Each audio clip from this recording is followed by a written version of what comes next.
Nagsisimula ang pelikula sa isang text screen message na nagbibigay kaalaman at nagpapaliwanag sa ating mga manonood na ang unang naitalang kaso ng hydrophobia ay noong taong 2300 BC at ang mga hayop na nahahawaan nito ay literal na nababaliw. At kapag hindi ito nagamot sa loob ng unang 48 oras, ay wala na itong magiging lunas. Sa kasalukuyan lumipat ang eksena sa isang veterinaryo na naglalakad sa loob ng isang zoo kung saan naghahanda ito upang magbigay ng gamot sa isang hayop na iniulat na may sakit. Subalit habang siya ay papalapit sa kulungan ay may kakaiba siyang nararamdaman.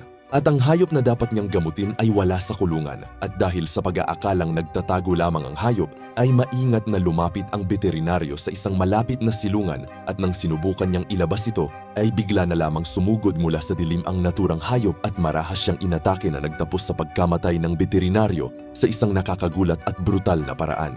Kalaunan ay ipinakilala sa atin ang isang dalagang nagngangalang Lucy habang siya ay sumasakay sa isang eroplano habang ito ay nakikipag-video call sa kanyang kapatid at paulit-ulit itong pinaalalahanan na sunduin siya kasama ang kanyang mga kaibigan sa paliparan paglapag nila.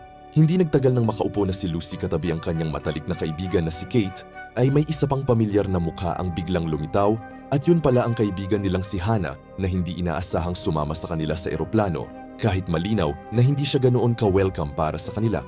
Matapos ang mahabang biyahe ay sa wakas ay dumating ang tatlo sa kanilang destinasyon kung saan sinalubong sila ng isang binatang nagngangalang Nick na nag-alok na ihatid sila sa kanilang titirhan.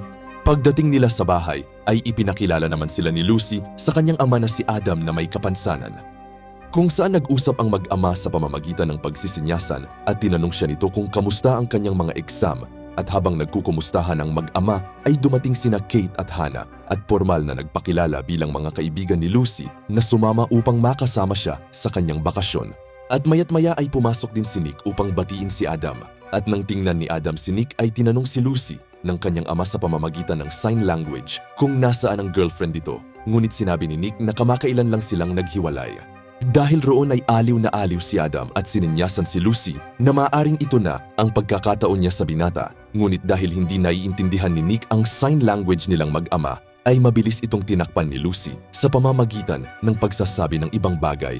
Habang paalis na si Lucy ay humingi ng paumanhin si Adam sa pamamagitan ng pagsenyas, ay ipinaliwanag nito na bagamat masaya siyang sa wakas ay nakauwi na ang kanyang anak. At ilang saglit lang ay muli siyang nagtrabaho at sinabi sa anak na kailangan niyang umalis sandali at nangakong babalik siya makalipas ang ilang araw. Kaya't pinaalalahanan siya ni Lucy na naiintindihan niya ito dahil ganito na talaga ang kanilang nakasanayan simula sa kanilang pagkabata.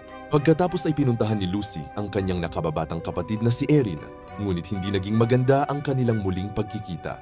Dahil may hinanakit pa rin ito kay Lucy dahil iniwan siya nito noong bata pa sila. At matapos ang isang paghingi ng tawad at kaunting pagpupursige mula kay Lucy, ay unti-unti ring nagkaayos ang magkapatid at dito na rin ipinakilala ang isang alaga nilang unggoy na si Ben na labis na natuwa nang muling makita si Lucy.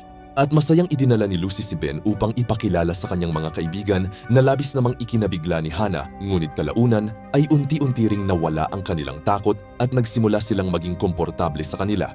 Kinagabihan, makikitang naglalakad-lakad si Hannah sa loob ng bahay nang dumating si Nick at nagsimula silang magkwentuhan. At sa pag-uusisa ni Hannah tungkol sa ina ni Lucy, ay ipinaliwanag ni Nick na pumanaw na ito. At ibinahagi rin niya na ang ina ni Lucy ay isang siyentista na dalubhasa sa pag-aaral ng pag-uugali ng mga hayop at minsan ay gumawa ito ng kakaibang desisyon na dalhin si Ben sa kanilang tahanan. At habang nag-uusap ang dalawa ay may unti-unting namumuo ang isang banayad na kilig sa pagitan ni Hannah at Nick na nagpapahiwatig na posibleng magkaroon ng isang romantikong tensyon. Kalaunan ay nagpasya si Hannah na galugari ng mas malalim na bahagi ng underground na seksyon ng bahay kung saan natagpuan niya ang isang nakatagong pool at nabighani sa tanawin at naupo upang pagmasdan ito. Ngunit nagulat na naman ito nang mapansin niyang nasa tabi niya si Ben. At nang ito ay tingnan niya, ay tila natakot si Hannah nang mapansin niya si Ben na may kakaibang ikinikilos habang ito ay nakatitig ng matindi sa pool at gumagawa ng mga nakakakilabot na tunog at habang kinakamayan siya ng masarap na dalaga, ay bigla na lamang niya itong sinugod at hinawakan ang kanyang kamay upang kaladkarin si Hannah sa isang lugar. Ngunit sa kabutihang palad ay dumating si Adam at inutusan si Ben na tumigil sa kanyang binabalak at nang mapatigil na niya ang unggoy na katulad mo ay ipinaalam ni Adam kay Hannah na madalas talagang kakaiba ang kilos ni Ben kapag may estranghero. At pagkatapos ay idinala niya si Ben pabalik sa kanyang kulungan, kapareho sa lugar kung saan namatay ang veterinaryo. Subalit habang sinusuri ni Adam ang kulungan ni Ben, ay may napansin si Adam na nakakabahala kung saan may mga labi ng isang patay na hayop sa kanyang hinihigaan. Kaya't nagtanong siya kay Ben kung may nakaaway ba itong kapitbahay na hayop, ngunit itinanggi ito ng unggoy at suminyas na wala siyang kinalaman sa pagkamatay ng mga ito, hanggang sa napansin ni Adam na may bahid ng dugo ang katawan ni Ben, kaya't ikinulong na lamang niya ito at umalis ng walang karagdagang paliwanag. Kinabukasan, nagdala si Adam ng isang hayop at ipinaliwanag kina Lucy at Erin na ito ay isang mongoose na nakapasok sa kulungan ni Ben kung saan napatay niya ito at nagkaroon pa ng biruan sa mag-ama. At nang maglaon ay makikitang masayang nag-swimming ang mga babae at pagkatapos ay nagtipon sila upang magkwentuhan at magpahinga. At sa kanilang usapan ay nakaramdam si Lucy ng kaunting selos nang mapansin niyang mas nagiging malapit sina Hannah at Nick sa isa't isa. At upang ilihis ang usapan ay binanggit ni Lucy ang mga lalaking nakilala ni Hannah sa eroplano at tinanong kung tatawagan ba niya ang nagugustuhan niya. Sa una ay pumayag si Hannah, ngunit biglang nagbago ang isip nito at ipinasa kay Lucy ang cellphone upang siya ang tumawag at upang anyayahan ang mga lalaki. Kinagabihan ay naglabas ng saloobin si Hannah kay Nick at sinabing pakiramdam niya ay masyadong nagpapa-impress si Lucy sa binata. Ngunit sinabihan lamang siya ni Nick at ipinaliwanag na ang turing lang niya kay Lucy ay parang isang nakababatang kapatid.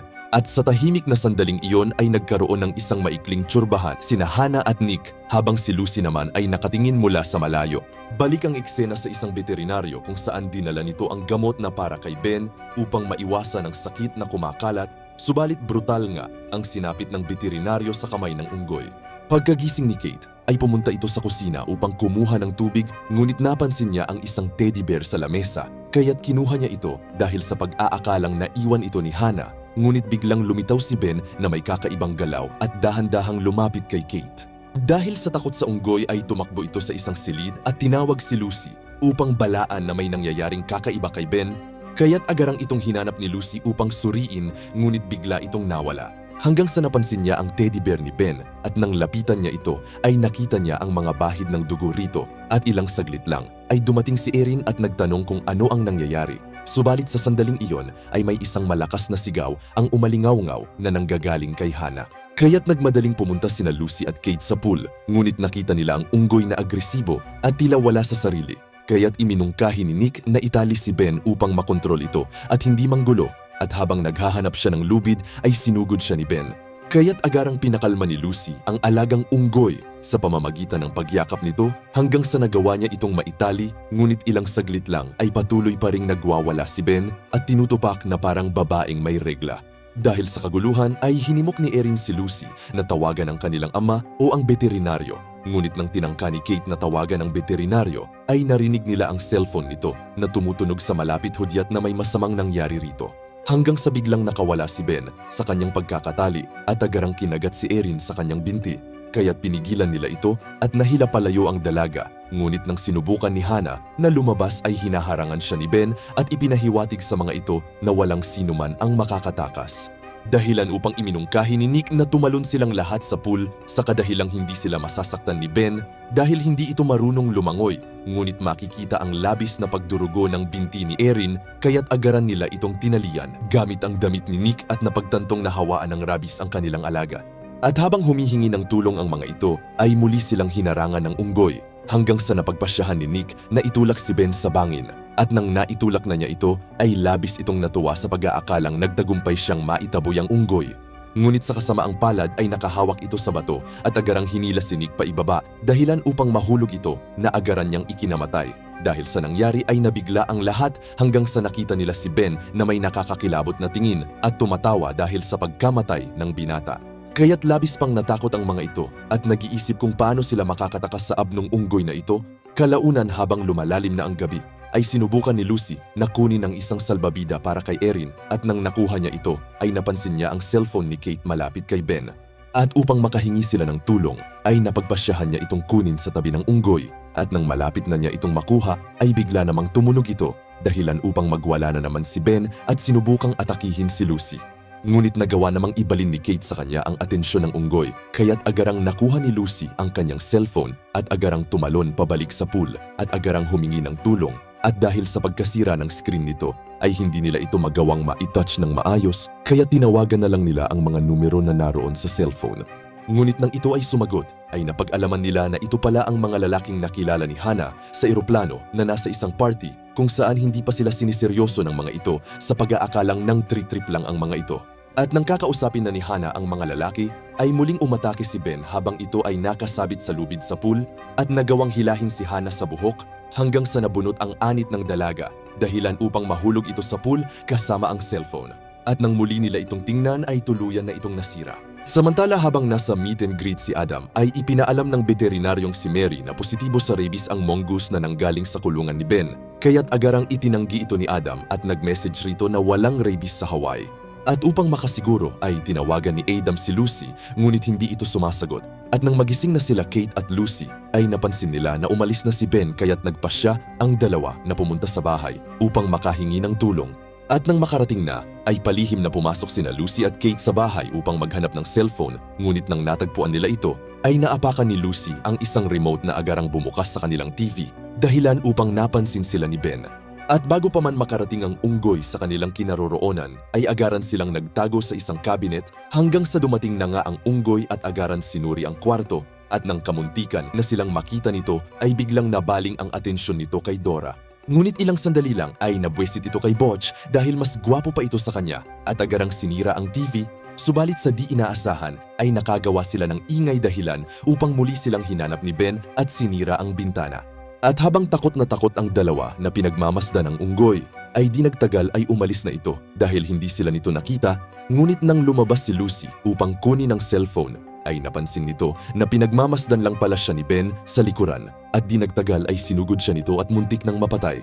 At nang makita ito ni Kate ay agaran niyang hinampas si Ben at nagmadaling pumasok ang dalawa sa susunod na kwarto, ngunit habang pinagmamasdan sila ni Ben ay agaran nitong binasag ang pinto at hinabol ang dalawa pa ibaba. Ngunit sa kasamaang palad ay nahulog si Kate sa hagdan hanggang sa mahuli siya ni Ben at nang binalikan siya ni Lucy ay nakita nito na may hawak ng bato si Ben na agaran namang pinukpok sa mukha ni Kate hanggang sa ito ay namatay. At nang matapos na ang kabalugaan ng unggoy ay hinabol naman niya si Lucy at nagawang nahuli at nang makita ito ni Hana ay agaran itong lumapit upang tulungan si Lucy at nang nagawang maitali nito si Ben ay sinubukan nilang hilahin ang unggoy sa pool upang lunurin. Subalit hindi nila ito nagawa dahil sa taglay na lakas ng rabies. Kalaunan nang makarating na ang dalawang lalaki na nakilala ni Hana sa eroplano, ay agaran sila nitong hinanap at tila sabik na sabik ang mga ito na makascore sa mga babae at nang sila ay maghiwalay upang hanapin sila Hana, ay napunta ang lalaking ito sa kwarto ni Lucy. At habang pinagmamasdan nito ang larawan nila Lucy at Ben, ay napansin nito na may tila tumitingin sa kanya. At nang ito ay kanyang suriin ay laking gulat nito nang makita niyang nasa harapan niya si Ben, kaya't sinubukan niya itong aliwin upang umalis. Subalit bigla siyang hinawakan nito ng mahigpit at agarang binunot ang kanyang panga hanggang sa ito ay mamatay.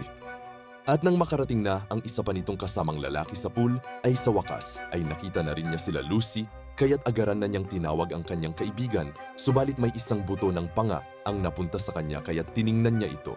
At habang binabalaan siya nila Lucy, ay laking gulat nito nang makita na niya ang chimpanzee na nasa kanyang harapan at agaran siya nitong inatake gamit ang isang pala. At habang abala si Ben sa kanyang biktima, ay napagpasyahan ni Hana na kuhanin ang susi ng kanilang sasakyan. At dahan-dahang pumasok sa bahay at nang makuha na niya ang susi ng sasakyan nila Lucy, ay agaran na niya itong pinaandar. Ngunit sa kasamaang palad ay napagtanto nito na kotse pala ng mga kumag ang kanyang napuntahan at hindi kina Lucy. At nang ito ay papalabas na, ay bigla namang dumating si Ben upang pigilan ito sa kanyang binabalak na pagtakas. At habang tinatawagan nila Hana ang mga pulis, ay napansin nito na bigla na lang naglock ang mga pinto ng kotse hanggang sa ipinakita ni Ben sa kanya ang susi ng mga kumag na nagsasabing wala na siyang matatakasan. At pagkatapos ay binuksan na ni Ben ang likod ng sasakyan at agarang pumasok, nakagawa pa namang makalabas si Hana, ngunit nahuli rin siya nito at kinatay ang katawan nito hanggang sa mamatay. At habang naghihintay ang magkapatid sa pool, ay nagpaalam si Lucy kay Erin na pumasok sa kanilang bahay upang suriin ang nangyayari.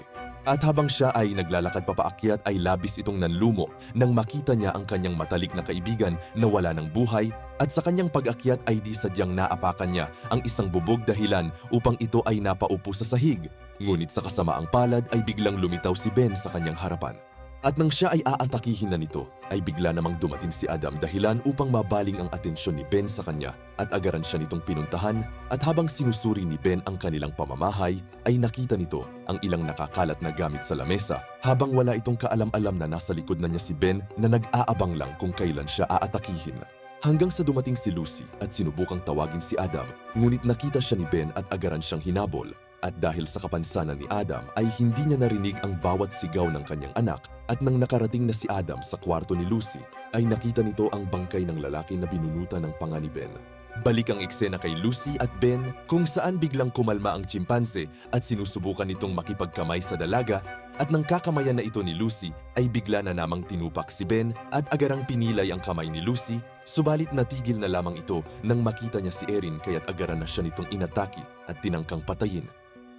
At upang mailigtas ang kapatid ay pinigilan niya ito, ngunit dahil sa taglay na lakas ni Ben ay wala rin siyang nagawa at nang binabalak na ni Ben na bunutin ang panga ni Lucy ay biglang dumating si Adam upang pakalmahin ang unggoy. Subalit hindi na siya nito nakikilala dahil kumalat na ang rabies sa kanyang utak. Sa huli ay kinagat siya nito sa binti at nauwi ang dalawa sa isang matinding labanan. Ngunit tila napakalakas talaga ng unggoy na ito dahil nagawa niyang mapatumba si Adam hanggang sa nakakita ito ng isang bote ng alak at agarang hinampas sa ulo ni Ben at isinaksak sa puso nito. At dahil sa nangyaring kabrutalan sa kanilang pamamahay, ay nagyakapan na ang mag-ama. Ngunit sa kasamaang palad ay biglang bumangon si Ben at muling umatake kina Lucy paibaba sa pool.